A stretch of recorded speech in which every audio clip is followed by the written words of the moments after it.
I'm going to take a second to talk to you about underdogs. Eagles fans everywhere, this is for you. Fly was flying on the team. Touchdown, touchdown. Time to get Jalen this ring. You don't really want to start a thing. This a Bird Gang Nation, baby. It's a Philly thing. Hater, and you looking like you type trash. I'm just here calling on Philly the podcast. And we can call a man dog or watch Miles score off the handoff. Rest of the division, your man saw Jackson like Deshaun, hunting like Randall. Season here, early time to do them in. Your boy Philly Fresco. Thanks for tuning in. What is going on, you guys? It's your boy Joe Castro, aka Philly Fresco, and it is Philly the podcast. So today we are going to talk a little bit about this Chargers game. We do have Mark Forzetta coming on a little bit later, so that'll be a lot of fun. We were able to get some information out of him. But look, man, there's a lot going on. Obviously, Desean Jackson is a free agent. OBJ is now a free agent. As I was saying for a while, I thought OBJ was going to get cut. It seemed like everything was pointing towards that. They were able to fix his contract. They saved a little bit of money. But listen, man, I would love to go get OBJ. And me and Mark Forzetta talk a little bit about it. I know he has a different opinion, but I wouldn't mind it. I think that OBJ would be a nice little addition to this team. I think that we need a veteran wide receiver. And honestly, if Jalen Hurts can play, if Jalen Hurts can get him the ball, he changes up this offense. So I understand a lot of the, negative aspects of OBJ and people think he's a diva and this and that. But realistically, all wide receivers are divas. But either way, it wouldn't matter this Sunday against the Chargers. So that's what we're going to focus on. If we do hear, something about OBJ, awesome. And I'll bring the news. But as of right now, he's not an Eagle. So let's see what we do, right? Let's look at this Chargers game. Against the Chargers, I realistically think we have a good shot of winning this game. I really do. I think that our strengths match up well against their weaknesses, and it comes down to our coaching staff. If our coaching staff can take what they learned from last week and apply it to this game, I think that we'll see a different type of offense.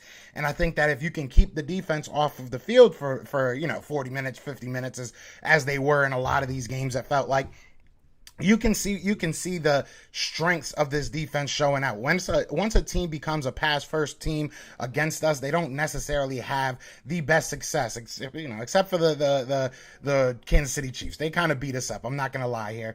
But I think that our defense can step it up this game. I think this is time that a lot of the guys on this roster are going to be able to prove what they are, man. I mean, I was able to listen to Kerry Vincent's introductory press conference. I love what he was saying. He sounds like he's going to be working hard to learn what he needs to learn from this team. So I'm excited about this game. I think that this can be a big statement win for us. But if we lose this game, it is what it is. We have to accept that. We have to see what this season's going to become. I've stuck to that I think that the Eagles can go 7-4 in these last 11 games. I'm going to stick to that. You know what I'm saying? Right now we are technically 1-1 in these last 11 games if I'm doing my math right. So look, I think that we can do this. I think that it's a very possible win, and I think that if we win this game, it starts off a little bit of a nice run. Realistically, like if I had to sit here and tell you the guys that I think need to have a big game for this game, it's going to come down to our running backs. It's going to come down to obviously Jalen Hurts, and it's going to come down to the secondary. The secondary I've praised a lot. I think they're right now top 5. And that's playing, the Cowboys. That's playing the Kansas City Chiefs. So, and that's playing Tampa Bay. That's playing the Raiders, So that's saying a lot. Obviously, we can look at the run game and say that people don't necessarily have to throw the ball on us that much because we can't stop the run. But I would counter that with saying that even when people try to throw the ball, we are able to make stops. I do believe in this secondary. Like I said, we are going to have Mark Forzetta on, and me and him were kind of talking about Avonte Maddox. We were talking about this secondary, and I feel like the young guys that we are getting in the secondary is only going to make it better. Having that youth movement kind of coming in. And we've said it, we need to get some in the draft. I still do believe if you can get, Elam or Stingley, then I think you take that shot. But it's nice to see that we're getting some guys that can play some ball in that secondary. Kerry Vincent is no bum. He's no, he slipped in the draft mainly due to him opting out in his last year of college football. And then you look at Tay Gowan. Tay Gowan is far from a bum. Tay Gowan, I really, really like him. I think I was surprised when he slipped, if I'm being 100% honest. So I like what we're doing as far as the secondary goes. This game can be another game that we kind of show that we deserve a little bit more respect. We've had a really, really tough first 6-7 games, right? You know, and you can blame it on the coaching staff. You can blame it on Jalen. You can blame it on the schedule. It just didn't go how we wanted it to go. So now it's time to kind of turn that around, kind of get back in a groove and really get your ducks back in order. And look, now you have to make your decision. Are we literally just in this season just to see how Jalen Hurts would do as a passer, or are we trying to win some games? Because if you're trying to win some games, the level of involvement that Jalen Hurts has might have to go down. And if that happens, you might not get to evaluate him how you would like to, even though I think you can still see what he is with the limited amount of passes that he has. So we'll see what happens. We will see what happens. Let's get to some of these comments before I do pull up the Mark Frizetta interview. What's going on, Carlos? Carlos, the first one in here. Where you hiding? What's going on, bro? He said Eagles can either make a statement or go back to the basement. Very true. Very true. It's you know, this is a big game for us. We all say that you look at the schedule going out from here, right? And you look at the NFC East opponents that we have. You hope that you can get into that position. You can get into those games with a nice little stretch of wins, right? If you can go into the Giants and Washington games with a stretch of wins where if you win those, you kind of control your destiny, I think that's a good position to be in. I'm not too afraid of the Giants. I'm not too afraid of Washington. And, you know, if Dallas keeps on going how they're going, they might be sitting starters by week 17. So we'll see what happens. Or week 18, I guess it is now. What's going on, Ryan Rowe? What's going on, Backyards Birds Podcast? What's going on? What's good, Joe? What's good, bro? I mean, got bars. What's going on, Drew Johnson? What's going on? What's going on, Brian? Hey, OBJ, look, I would love to get OBJ. Real talk. I know I'm probably the only one, but hey, I'm cool with being the only one saying that. I really do think that he would help this team out. And honestly, I hear a lot of people calling him a diva. I think he's just sick of being with trash quarterbacks. So if you guys always tell me how I'm hating on Jalen, so, you know, hey, he shouldn't be a trash quarterback, right? You guys always compare him to Baker. You compare him to this guy, that guy. So, hey, if you guys have that much faith in Jalen Hurts, why do you think that OBJ would hate it here? That's my question to you. Who's stepping up to change Castro's mind? Hey, people ain't hitting me up. I'm going to be real, Richie. A lot of people are telling me, and what's going on, Richie, by the way? But, you know, a lot of people are giving me reasons why I shouldn't think that, but they're not, you know, stepping up to the plate. Nobody wants to step up to the plate. So we'll see what happens, man. We will see what happens. See, I would, but I'm 17. We might be able to work something out. I know you're a Dallas fan, so I don't know why you would really want to make an argument for him. But, hey, if you want to, we'll talk about it. Alshon Jeffrey with the touchdown. What team is Jeffrey on? Jeffrey is not on a team. I got to update my intro. I definitely got to update my intro. Clutch. What's going on, Eagles Realist? We better not sign OBJ. Dude represents everything, not Philly. I don't agree with that. You know, you look at wide receivers, they're divas. It is what it is. Alshon Jeffrey left, you know, Chicago because he was a diva. Randy Moss left a bunch of teams because he was a diva, but they produce. At the end of the day, if you can get them the ball, they're gonna produce. If you watch some of these Cleveland games, like OBJ is wide open a lot of the times, as is Devontae Smith. But you add him with Devontae Smith, I don't necessarily think you're taking away snaps from anybody too much. I think that this is a good guy for you to fight against. If Devontae Smith can prove that we don't need OBJ while OBJ's here, then he doesn't have to be here next year. You know what I'm saying? I really feel like it's a low risk, high reward. I really do. What's the worst that could happen? People don't like him in the locker room and he leaves next year. It is what it is. You have to. Talent doesn't grow on trees. You have to grab the talent when you can. No team currently. Alshon Justin Castro intro. Hey, I show love. You sure you want a diva? I don't really think he's too much of a diva. Julio isn't a diva. Julio is a diva. Julio is definitely a diva. OBJ grew up though. I agree. D-Hop isn't a diva. D-Hop is a diva. All wide receivers are divas. I don't care what you say. If they don't start getting the ball, they're going to turn into a diva. It is what it is. OBJ did not grow up. He literally just got him cut. Look, That's more on, to me, that's more on Baker. That's more on Baker not being able to get him the ball, not even looking his way half the time. And when he does look his way, he's throwing them at the ground at his feet. I mean, you guys love Jalen Hurts, right? So you would think that Jalen Hurts can get him the ball, right? So with that thought process, I'm bringing on the talent. At least he's not Michael Thomas. OBJ makes more sense for Baltimore. OBJ honestly makes more sense for a lot of teams, but I would love him to come to the Eagles. I'm not sitting here saying that, he's going to make us a playoff team, but I would love to have some talent at that wide receiver position. Everybody's always talking about we need vets. There's your vet. He's probably going to be a cheap guy. He's probably going to be cheap. He's probably going to be a 1 year, maybe at the most you'll get like a 3 year deal from somebody. But I really don't see the high risk in it. I really don't. Maybe he comes to the Eagles, he proves that he can be a team player, and we move from there. Look, people were mad that we got Michael Vick. There's so many players throughout history that people were like, oh, he's this, he's that. I don't know why you'd bring him on, and they've proven it wrong. So maybe if he goes to a decent situation, he can be better. That's what I'm thinking. What's going on, Ewing? No stars coming to Philly. Look at the type of GM we have and the Ishwater coaching staff we don't know nothing. I'd agree. I disagree with that. I do understand that we're having a rough year, but I would. And first of all, he doesn't really have a choice when you're on the waiver wire, So we have the 8th selection on the waiver wire. We're number 8 in the waiver wire. So if we're to claim him, he's coming to Philly. Like it's not much of a conversation. He's coming to Philly. Maybe he tries to work his way out of here in the first week. I doubt that. But I think that OBJ is at the point in his career he has to either go to a team that is trying to win, or he's going to go to a team that he has to rebuild his character. And I know a lot of people are saying he'll probably go here, he'll probably go there. He doesn't have a choice until Monday, I believe, is when the waiver wire is over. He doesn't have a choice. So if a team picks him, It just is what it is. He'll probably go home to the Saints, but who knows? Watch him go to the Raiders. He doesn't have a choice. So until Monday, right now, we'll see what happens. When do we know if OBJ clears the waiver wires? Eagles did not claim him tomorrow.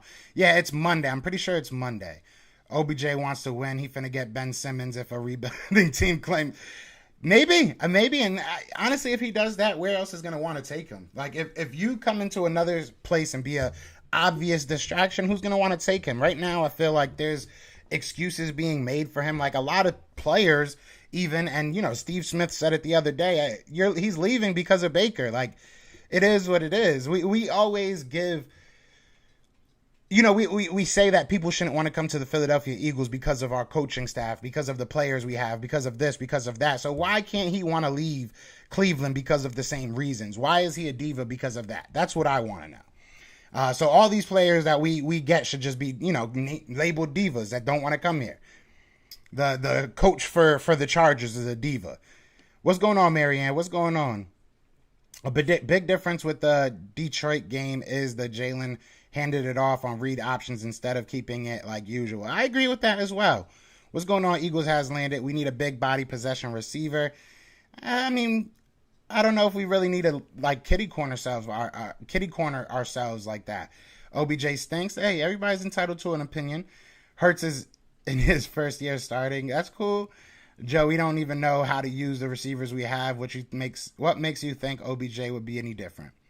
I don't know. Our receivers are getting open. So I'm with you. Hurts ain't showing me nothing so far. What do you mean we don't know how to use our receivers? I take OBJ. He just wants the ball. Yeah, I mean, look, that's how wide receivers are in this. Mostly how, positional players are. They want the special skill positions, want the ball. That's what they're born to be. They want the ball, and they're going to complain if they don't get the ball. OBJ is no Moss. I'm not saying he's Moss. Give Hurts time to develop. Right, OBJ is a beast, but what would it hurt to get him? That's what I'm saying. It makes no sense. Why? You just don't want him because you don't like the person? That doesn't win games. The only problem I have with him is it's going to be drama. That's an assumption. He really hasn't had that much drama in Cleveland until now. And it took him 3 years to start complaining about not getting the ball. And he wasn't getting the ball out there for a long time. I don't want to give him time to develop. I want a quarterback who will make decisions when he sees it. Name one bad thing Julio did. Julio's complained a whole bunch. Who really is Randy Moss? Yeah, no facts. I'm talking about situation. Julio Jones is definitely a diva, bro. All wide receivers are a diva. Like, let's be real about that. Just look at the routes they be having Quez, Rager, and Devontae run. Only receiver we know how to use is J-Jaw Pro. Look at the routes that they run. They are open. They are open most of the time. What's your definition of diva? I kind of want to know yours, because if y'all calling OBJ a diva, then there's a lot of wide receivers out here that are divas. Michael Thomas is a diva, and y'all been calling for him for a minute. So what routes do they run? He's not a possession wide receiver. I mean, he's going to catch the ball if it goes to him. People hating on OBJ because of his past. He was a model citizen while on the Browns. I can't talk. Jalen Hurts will have enough timing to improve his... Jalen Hurts just got to get better. And that makes all these decisions way easier, in my opinion. What's going on, Philly girl? What's going on? OBJ and Desean to the Lions. Goff gets his weapons and wins 9 straight to make the playoffs. That would be kind of interesting. Do we want the OBJ show on the sidelines? When has that happened outside? We're literally going back to the Giants. And we all know Daniel Jones is absolute garbage. So maybe he just knew that and he was tired of dealing with that. It sucks being on a bad team. We've seen Fletcher Cox complain. We've seen Jason Kelsey complain. Are those guys divas?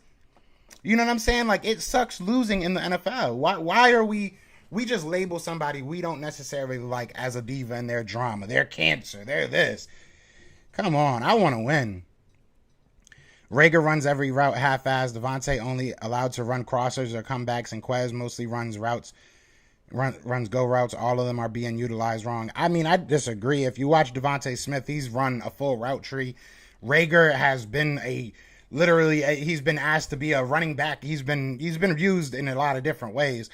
Quez Watkins needs to be utilized more, so I'll give you that. Them OBJ stinks, Joe. Okay, I respect your opinion. I mean, it is what it is. Hey, that's how you feel. That's how you feel. With OBJ, the biggest thing is injury. I'll give you that. He definitely needs to stay healthy, but you can say that about a lot of people. This is AB all over again. And look what what happened with AB. AB went and won a Super Bowl. So I'm not saying that OBJ will come here and win us a Super Bowl, but I will say I'm taking talent, man. I'm taking talent. OBJ will only fit the system with a high-quality quarterback like Brady, and AB. Hurts ain't that QB. I don't know. I don't really agree with that, but, we'll see what happens. People hating on OBJ because of his past. I don't feel like he's a diva. I don't feel like everybody's giving him a fair shake, but we'll see what happens, I guess. Shout out to everybody in here. We got 30 people in here.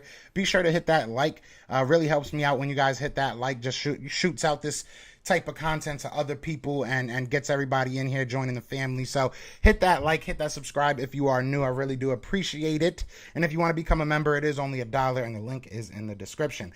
Now, I do want to get to this interview, man. We were able to get Mark Farzy on here, Mark Farzetta from the Mark Farzy Show. He's also does some work with Devin Caney, who we also had on here, Derek Gunn, who we've also had on here. Awesome guy, very, very funny. This was a lot of fun, so we're just going to get right into it. What's going on, you guys? It's your boy Joe Castro, a.k.a. Philly Fresco, and this is Philly the podcast. So as you can see, today we have a very special guest. We got my guy, Mark Farzetta from the Farzy Show. But how's it going, my man? How you doing? Welcome to the show. Thank you so much for your time again. Thank you for having me, man. It's my pleasure. It's looking forward to chatting some sports with you, man.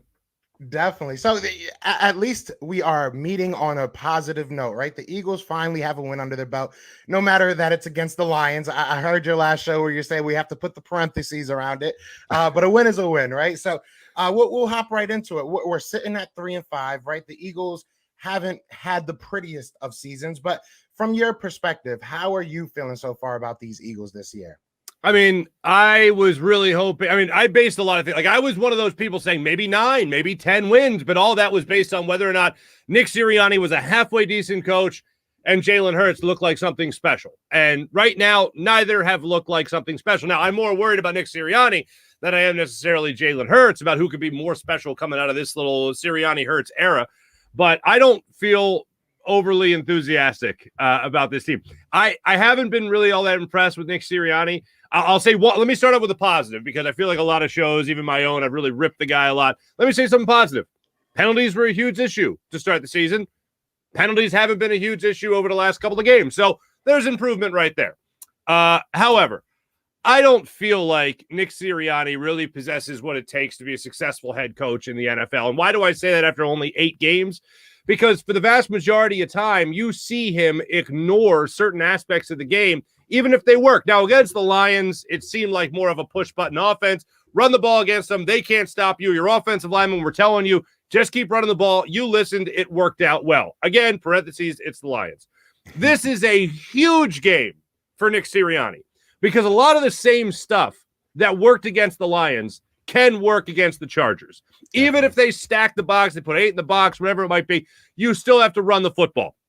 The Lions, I believe, going into last week, were the second or third 2 worst team in the NFL in stopping the run. The Chargers are the worst. Now, one caveat to their schedule, because it's not just about the numbers. You always got to dig deeper than that. They have played the Ravens recently, and any team that plays the Ravens have pretty much been terrible at defending the run because the Ravens are the best at running the football, especially because of Lamar Jackson.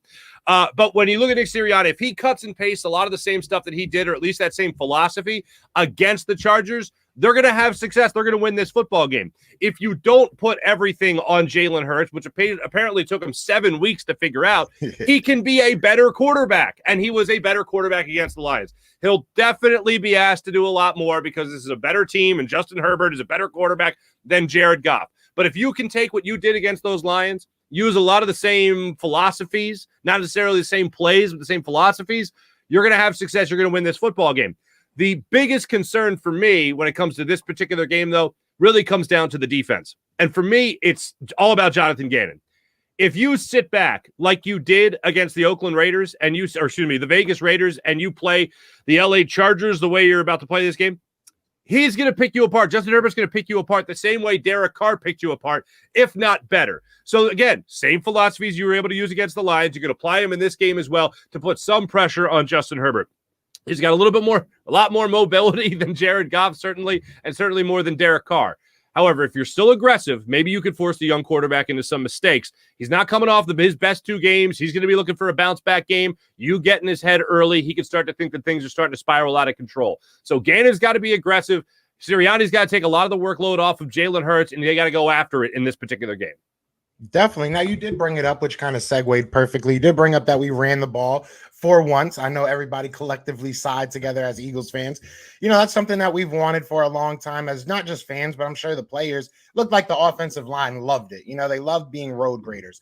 But I want to ask you, it was the Lions, but do you think that's something that we're going to go utilize more often moving forward? Because feels like, especially this season and especially these past couple seasons, feels like the run isn't something that they're in love with, right? So do you think that moving forward, maybe this clicks something with the front office, the coaching staff, that we will kind of lean on the run a little bit more? Or do you think this was kind of just let's shut the fans up for one game and let's get back to what we want to do?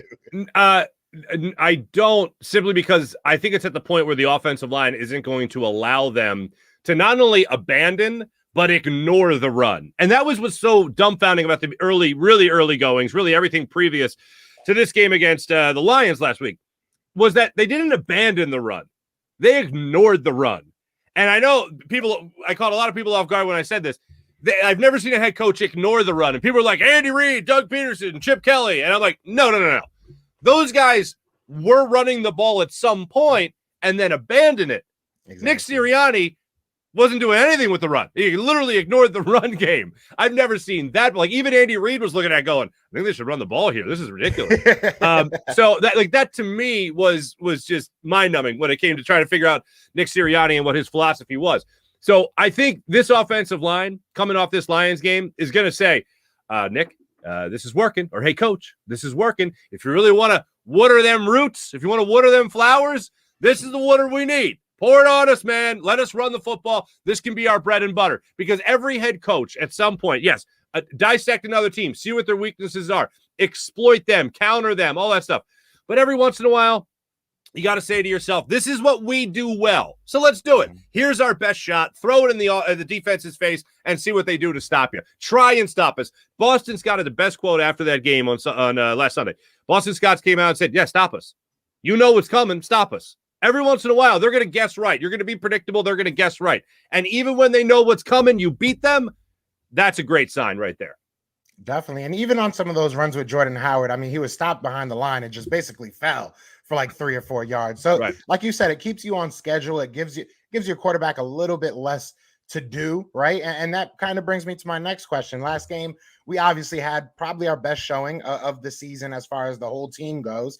And we had the lowest level of input from our quarterback. So I kind of want to ask you, does that worry you at all for Jalen Hurts? Or do you feel this is how we can develop him into what he needs to become? I feel like the way he was given the reins to everything, I feel like, he competed, quote unquote, for his starting job. But really the whole time they were looking at Desean Watson, it's been well documented now through a whole slew and bevy of reports. I think they wanted to test him early. And they like their offense was basically the old Buddy Ryan offense, which is to say there wasn't much offense. And it was, hey, Randall, go make a play. Hey, Jalen, go make a play. And that's not an offense. You don't put it all on one guy's shoulders, especially a guy who was drafted to be a backup, a guy that was all of a sudden found himself to be the potential franchise quarterback. You don't just put it all on his shoulders and say, have at it. That's not an offense. You got to take some workload off of him. I'm not saying he should only throw the ball 14 times again like he did against the Lions, and I certainly don't think that's going to be the case. But at some point, help him out. I am a big believer in, like, Steve Jobs, wrote that great book, and he's a big fan. Like, everyone would say, like, why do you wear the same thing every day? And he's like, less decisions.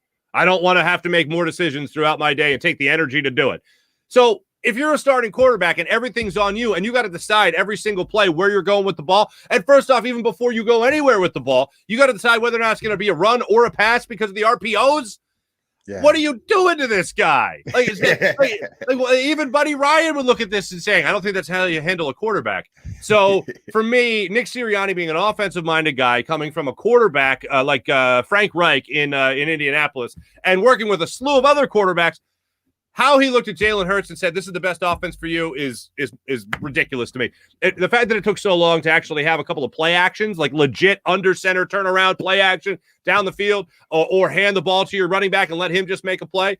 Like, the fact that it took that long is ridiculous. And that's why ultimately, like, to start at such a low point with Nick Sirianni, I would have expected somebody with an offensive background to be a little bit higher in terms of football IQ, offensive IQ. The fact that he was that low, that did not make any sense to me whatsoever. So as far as Jalen Hurts goes in himself, grading him, people have to understand, like, I am not a quarterback coddler. Like, even with Carson Wentz, I would talk about missed throws and quarterbacks miss throws. And I'm like, yeah, but like in the red zone, you can't miss those throws. Quarterback missed throws. Yeah, but in the end zone, you can't miss throws.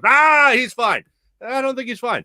Jalen Hurts is really up against it. Like, I think Carson Wentz, and I was talking to my former colleague, Jamie Lynch, about this. He said Carson Wentz was under more pressure than anybody ever in the history of sports, and in the history of Philadelphia sports. And I said, you're exactly right, because you got to think about it. He's coming in for a guy that just won the Super Bowl. So I get he was in a pressure-packed situation.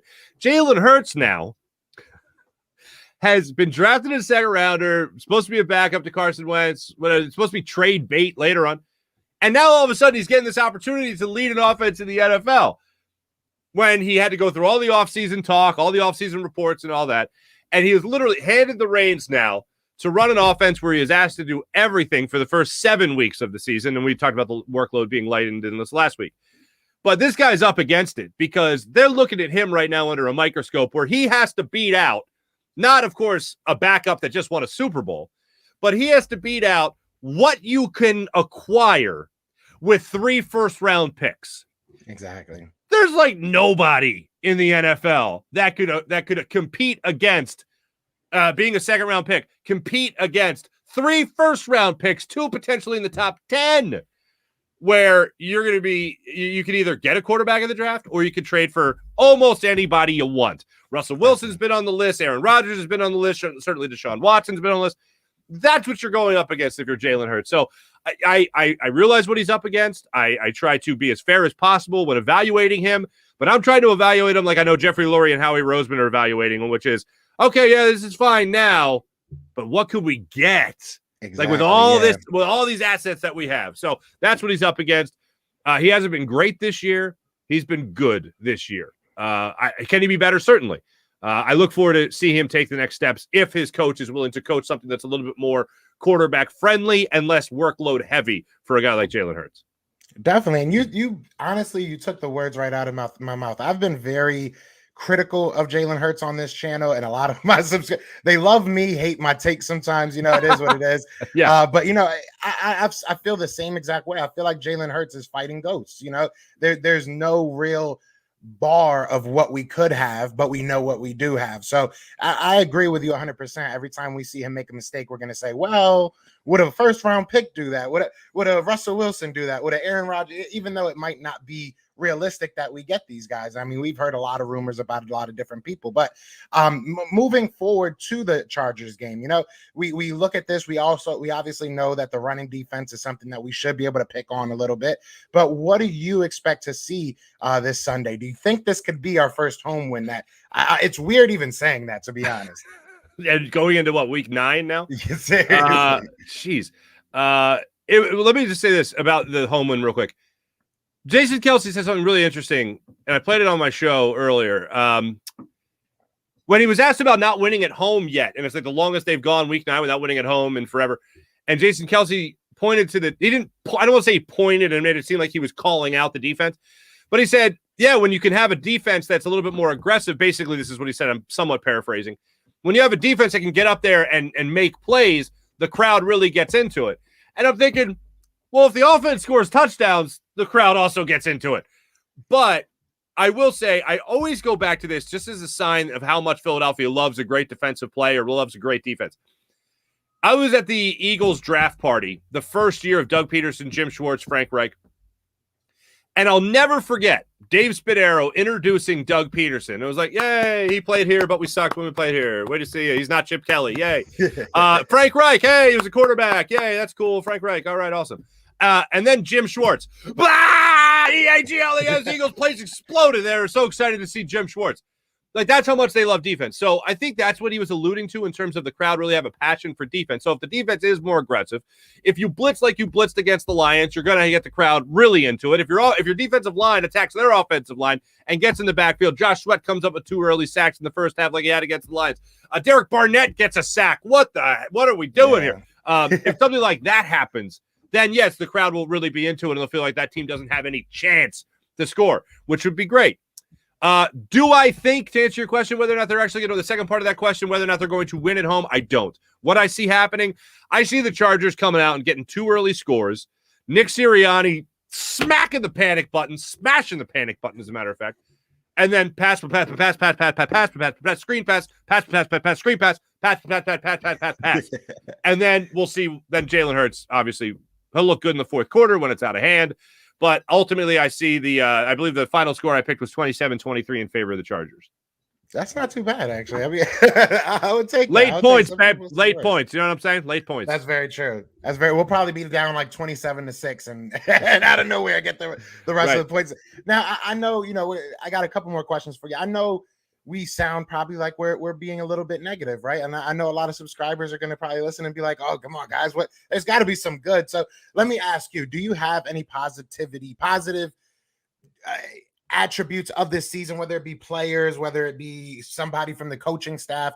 Is there anything you're taking from this season and taking with you next season? No, absolutely not. No, I was, as you were asking that question, I couldn't help in my idiot Family Guy brain. That you understand what I'm saying when I say Family Guy brain, like always cutting away to different things that don't make any sense. I like that. Yeah, thank you. It's like when you were asking that question, I was like, what's the most negative take I could come up with? Nick Sirianni is going to quit. They're going to sell the team and they're going to move. You know, whatever. No. The positive is I said a positive earlier just because I look, and also to be negative, are we being negative or are we calling it as we see it? You know what I mean? It's not like the Eagles are undefeated and we're like, that one time they didn't run the ball in the first half with Miles Sanders, whatever. I think we're calling it as we see it. When I do look at positives this year, I think certainly a positive you could take out is that I think Miles Sanders is one hell of a running back, unfortunately injured right now. When he has been used, he's looked really good. I think the secondary being about the 5th best secondary in terms of what they do against the pass is a huge positive to take out of this season. Javon Hargrave, up until the last 2 weeks, has been a huge positive to take out of this season. I think Avonte Maddox, and I heard a couple of guys say this from the locker room throughout the week, and I even said this Sunday after the game when he came up with another big play, forcing the fumble, punching it out, and then getting the score by Darius Slay. Avonte Maddox has been, other than Javon Hargrave, Avonte Maddox has been the MVP of this defense, certainly the MVP of this secondary. And Darius Slay has been great. They rarely look at him, and he doesn't get the numbers simply because they're not throwing in his direction anyway. But Avonte Maddox has gone right back to what he does best, which is be a nickel corner in the NFL. And some people might look at that and go, well, it's not a left corner or a right corner. He's not the guy opposite Darius Slay. He's certainly not a guy following the opposition's best receiver. And you're right, he's not. But you know what he is? A hell of a nickel corner. And in the NFL, the pass-happy league that it's become, especially over the last 10, 15 years, you need that nickel corner. That is a pivotal position. And he had talked about earlier in the week about how that position had become more and more important throughout the league. And he's exactly right. He's not just inflating his own ego. He's not overpraising his position. It is becoming, if not already, an extremely important position. And it's hard to think of too many nickel corners that play that position better than Avonte Maddox has played so far this season. He came up with a play in the Carolina Panthers game. It wasn't an interception, but he came up and broke up a play that would have made it a 17-0 Carolina Panthers lead, almost out of reach for the Eagles. He still came up and made that stop deep down the field.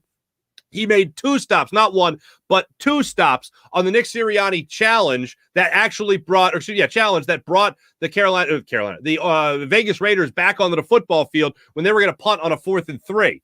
And they ended up throwing on a 4th and 15, a 3rd and 15 down the field. They get the first down. Avonte Maddox made the stop before that play and then made the interception later in that same series when the Raiders got the ball back. So that was 2 plays on 1 play by Avonte Maddox. And then obviously the punch out that he had most recently against the Lions. So he's a huge positive to take out of what we've seen. The offensive line has been great. Look, if I would have told you Brandon Brooks would be out, Lane Johnson would have missed a long period of time or a couple of games. What else? Jordan Mailata is your starting left tackle. Andre Dillard's getting reps. Landon Dickerson's getting in. Jack Driscoll's getting in. Nate Herbig's getting. If I would have told you all these different members of the offensive line, Mailata was going to right tackle so that Andre Dillard could move back to left tackle. If I would have said that to you, you would have said, "Is Jalen Hurts okay? Did he die? Was he killed? Is he okay? He's fine." The offensive line has not been a problem, despite the fact that you've had a lot of the turnstiles there, the revolving door. So for me, those are some positives you could certainly take out of this season. So it's not all bad, but it ain't great, but it's not all bad. Yeah, see, there we go. That was for my subscribers because they always calling me a hater and everything. The Eagles are going to win the Super Bowl too. There we go. There we go. We're winning 2 Super Bowls this year and 1. Exactly. That's how we're going to do it. But no, so let me ask you about a little bit of the breaking news or not breaking news, but a little bit of rumors that are going out there. Obviously, like Desean Jackson, I think you said this to I forget who you said it to, but it's almost like we're contractually obligated to legally Desean obligated, Jackson, right? Yeah. Desean Jackson is a free agent now, and it seems like OBJ might be getting cut as well. Do you think that a veteran wide receiver like one of those two is something that these Eagles might need? God, no. Oh, please, dear Lord, no. I would love to have a veteran wide receiver, but neither one of those guys are guys that I want on this team. The last thing I want to do with these young guys is throw in somebody that could disrupt the – like, I can't really look at Desean. It's funny you mentioned that because it was Brandon Lee Gouton that I asked that too, contractually obligated, legally obligated to ask that question. Desean Jackson, you remember the GIF? Was it the GIF or was it just a meme? Where he's looking at Jameis Winston when they're both in Tampa and Jameis Winston's like eating the win. Remember that? Remember that look on Desean Jackson's face? Could you imagine? Yeah. Could you imagine Desean Jackson in the locker room when Nick Sirianni is like, all right, guys, we got some flowers. We got some roots. We're going to water them. We're going to fertilize them. And we're all going to be better players. Can you imagine the look on Desean Jackson's face when that coach is going to be talking about that nonsense? I can't. That's not going to blow. But then you got Jason Kelsey, even though I think it was a little tongue-in-cheek, breaks down the locker room after the win against the Lions. Roots on 3. And then he asked him about it. They asked him about it this week, and he's like, I don't know. Roots just felt right. I didn't think of anything prior to that. OBJ, I would be more inclined to, ironically, just because I think he's still got a lot more left in the tank than Desean Jackson does. But if he's not willing to watch a guy like Baker Mayfield grow, I don't know how long he's going to I don't know how he's going to be with a guy like Nick Sirianni trying to grow as a head coach. I don't know how he's going to be with a guy like Jalen Hurts growing as a quarterback. Yeah. So for me, I don't see either of those happening. I love the talent, don't like the mentality, and I don't really think it would be a good time to especially when you have a lot of things hitting the fan in Philadelphia. those guys might be the first to point fingers. So I wouldn't want them here in Philadelphia. I respect that. We got it out the way. But I think that next huddle breakdown should be your photosynthesis chant. That one was hilarious. I would go with that 110 times in a row. I loved it. Thank you. For the record, not to I don't want to peel the curtain back a little bit. I did have photosynthesis written in front of me. I couldn't spell it off the top of my head to save my life. But thank you for seeing that. That was impressive. I was gonna say, well, you should have just let that be, the kind of the mysterious thing, because I thought you just had it off the top of your head. That was pretty impressive. Well, thank you. Yeah, no, it was definitely not. But thanks. But Mark, I'm gonna get you out of here. I appreciate your time so much, man. This was a lot of fun, and you're welcome back anytime, man. Oh, all right. I'm one of those people that's like, oh yeah, come on. I'll see you tomorrow. Sounds great. Say less. I'll have coffee ready. Don't worry. I'm an espresso man. I'll bring the espresso. There we go. All right, cool. This is water, for the record. This is just water. The mug just helps advertise the show. That's all. We've had Derek Gunn on here a couple of times, and every time he has like his big water cup, he'll be like, "This is not alcohol. I'm just letting you guys know." I'm like, all right, Gunn, ain't nobody gonna judge you if it is. It's probably a pumpkin spice latte. Because that is a basic man right there. I love it, man. But hey, shout out to you guys. Shout out to you, Devin Caney, D Gunn, your show, The Farzy Show. You do some amazing work. Your most recent with John Dornbros was amazing. So I'm definitely a big fan. So I really do appreciate the time, man. This was a lot of fun. My pleasure. Thank you so much for having me on, man. This was a lot of fun. Hit me up anytime, brother. Definitely. And everybody, I appreciate checking in, man. Be sure to hit that like, hit that subscribe. Go check my man out. But other than that, y'all know what it is. It is Fly Goes Fly. And we are out of here. Peace. Big shout out to my guy, Mark Frazetta, for coming on the show and chopping it up with us. He's a hilarious guy. Like I said in the comments while I was talking to you guys a little bit, we did that at 9 a.m. this morning. I was dead to the world because I'm just coming off work yesterday, and his energy woke me up. So I do appreciate that. A lot of good things to take from that, though. Realistically, I really do think that there was some good conversations that we had here. But look, I want to get back on this game real quick, right? So I want to give you 3 guys that I'm looking at this game that have to have a big game, in my opinion, for us to win. And I'm not going to say Jalen Hurts because I think that's a little bit too obvious.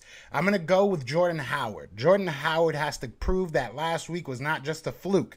I want him to show that he is going to be that banger of a running back for us. Go up the middle and take some heads off. You can put Boston Scott in there too, but I want to see Jordan Howard prove that he's that running back he was a couple years ago and not a couple weeks ago. You know, coming off the practice squad, I think really put a chip on his shoulder. So we'll see what happens with that.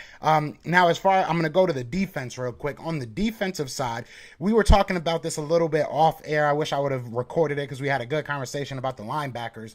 But it's going to come down to, and maybe it's unfair to put them together, but it's going to come down to TJ Edwards and Desean Taylor. I want to see Desean Taylor and TJ Edwards continue to grow on the good game that they had. I know, in parentheses, it was just the Detroit Lions, but at the same time, we didn't see that type of linebacking play all year. And we can honestly even go back to last year, and we really didn't see that type of linebacking play. They were aggressive at the point of attack. They were aggressive in the run game. They didn't necessarily do much in the pass game, but Alex Singleton as a pass rusher was very effective. So I want to see this happen again. So maybe I'll just say the whole linebacking crew. I want to see the linebacking core play again. Obviously, we have to send a Christmas card now to the Houston Texans for taking our trash, taking on Eric Wilson. We don't got to deal with that anymore. And then you look at on the offensive side, I'll go right back to the offensive side. I want to see Dallas Goedert really come out here and step it up. I really want to see Dallas Goedert come out here and be a number one guy, be what Zach Ertz was for us for a long time. Be somebody that can go over the middle, open up that middle for your young quarterback, open up the run game a little bit, open up the other, the outside pass game with the Devontae Smith, Quez Watkins, whoever you have on the outside, Rager, if he's good to come back. So that's what I want to see. Now, I know a lot of people are waiting for the score prediction, and you know me. If you know me, you know I don't say we're going to lose. So I'm not saying we're losing this game because I can't like stomach saying that we're going to lose. I just don't see it. This is the game that I really think that we can turn it around. I think that this is the week that you as a head coach, you as a front office, you as a team just decide, let's win these games. You know, we look back at last week's, and again, I know it's just the Detroit Lions, but we look back at the last week's game. You listen to how Devontae Smith was talking. You listen to how Jalen Hurts answered the question, and, you know, he was asked, did he mind having only 14 pass attempts? He says he doesn't mind winning. So that's the type of attitude we need, right? Devontae Smith was telling Darius Slay he's going to have to come out there and block. You know what I'm saying? Like, that's the type of attitude you want from your team, a young team that wants to win some games. So, you know, maybe the first half of the season was in some weird way a preseason, a test run to see how far they can push Jalen Hurts. Hopefully you know what you can and can't do with this team, this offensive on the offensive side of the ball.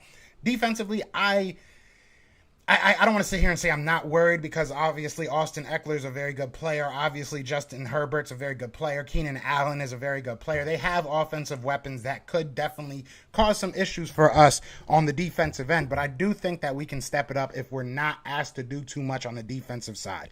If we can get a turnover, maybe 2, get a couple sacks, move Justin Herbert off his spot. He is a very I don't want to say very, but he is an athletic quarterback. So he is going to be able to move within and outside the pocket. But if you get him uncomfortable, throw off his timing, take away Keenan Allen, which I think is honestly the biggest part of it. Take away Keenan Allen, make him read through the field, give the defensive line an extra second or two. I think that the Eagles can win this game. And if I'm going to put out a score prediction, which I'm always wrong with my score predictions, but this is the week. I'm telling you, this is the week I'm going to get it right. So I'm going to say the Eagles win 27-20. Got the Eagles winning 27-20. I don't think Jalen Hurts. I think Jalen Hurts will maybe get around 20 pass attempts, and I think that's a beautiful recipe right there.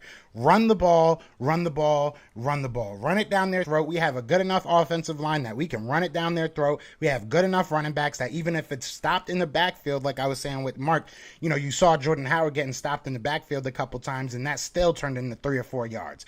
Run the ball, run the ball, run the ball, especially early in the game, especially if it's a close game. Do not, you know, hit the panic button. A lot of people, I wish I would have brought up the comment that somebody said, but if Nick Sirianni hits that panic button this week, it's not going to look pretty for the Eagles. So we have to stick to our guns, know what we are good at, and stick with that, man. So I think the Eagles can win this 27-20. You guys let me know what you're thinking in the comments. Like I said, we do... I was talking about this a couple days ago.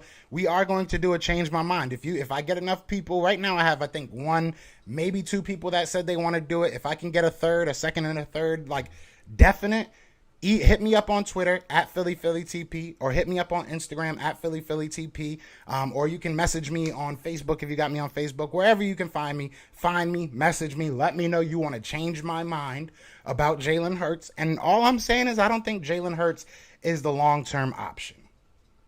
You know, that's all I'm saying. So if you disagree with that, please hit me up. Let me know. I'll give you 10 minutes to come on the show. Try and change my mind. And, you know, it'll be respectful. I'm not going to sit here and call you an idiot or nothing like that. And I would expect the same from you. Let's have a good conversation. But other than that, I am going to get out of here. I appreciate everybody that tuned in. Be sure to hit that like. Be sure to hit that subscribe if you are new. And I'll probably be seeing you in a little bit. Probably going to record a video because I'm feeling froggy. And again, shout out to my guy Mark Farzetta for dropping by, man. I really do appreciate it. Drew, my Facebook is just Joe Castro. It's just Joe Castro. Eagles injury report. Nobody's out from what I'm seeing. It's a lot of, you know, rest guys, a lot of do not practice. The only guy that I saw that was actually out is J-Jaw. That's the only person I'm seeing that's actually going to be out. But like I said, I appreciate everybody. Be sure to hit all those buttons. I already said it, man. I'm not going to keep saying it, but y'all know what it is. It is Fly Eagles Fly, and we are out here. Peace! Everywhere, this is for Yeah. you. Fly Eagles fly on the team. Touchdown. Time to get Jalen this ring. You don't really want to start a thing. This a bird gang nation, baby. It's a Philly thing. Hater, and you looking like you type trash. I'm just here calling with Philly the podcast. And we can call a man dog or watch Miles score off the handoff. Rest of the division, your man saw Jackson like Sean, hunting like Randolph. Season here, early time to do 'em in. Your boy Philly Fresco, thanks for tuning in.